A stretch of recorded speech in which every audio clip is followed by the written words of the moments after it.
Salut à tous, je suis au NAMM 2022 en Californie et une petite vidéo très rapide pour vous parler de la mise à jour de l'ID44, l'ID44 MK2 qui est une mise à jour vraiment relativement mineure mais ça vaut le coup quand même d'en parler. C'est la même carte son hein, donc avec 4 préamplis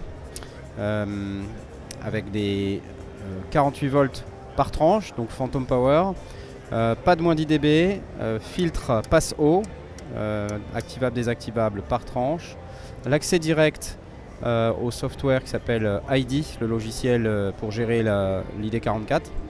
Un bouton DIM pour diminuer de quelques dB la sortie moniteur général. Un bouton cut pour couper complètement. Des boutons de fonction assignables et un talkback. 2 sorties casque qui sont dispo en face avant, vous pouvez voir là. Sortie casque 1, sortie casque 2 avec leur volume séparé.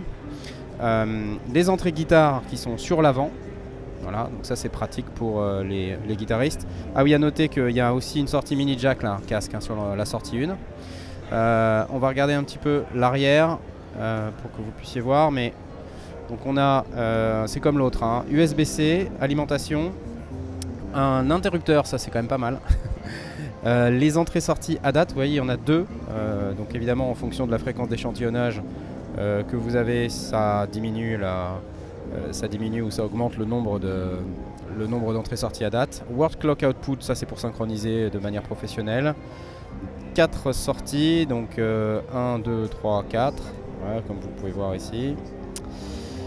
Sinon, on a aussi 4 entrées micro à l'arrière, dont les 2 premières avec un insert qui vont permettre de faire un envoi et un retour d'effet, comme par exemple une distorsion ou un effet externe qui viendrait s'insérer dans le cheminement du signal. Parmi les updates de cette magnifique interface audio, donc on a les mêmes préamps qu'avant, mais par contre ils ont été, en termes de conversion, les convertisseurs ont été updatés. Donc là ce que dit Audient, c'est qu'on a un meilleur rendu en termes de conversion avec cette interface là. Le logiciel a également été updaté. Maintenant il y a une fonction loopback qui est un petit peu plus pratique. Voilà. Et puis je crois que c'est tout. Donc voilà, c'est très rapide. Et je vais vous laisser avec ça. Le prix de cette merveille, 699 $. Ils n'ont pas su me dire en euros exactement, mais enfin à mon avis ça va être à peu de choses près équivalent à ce que c'était avec l'ancienne. Donc si vous êtes intéressé par cette carte, c'est parti, direction votre magasin favori. Cette année c'est Woodbrass qui nous soutient sur la chaîne Les Sondiers, donc direction Woodbrass quoi, hein. Le lien d'affiliation est dans la description. Merci les amis, salut, à bientôt.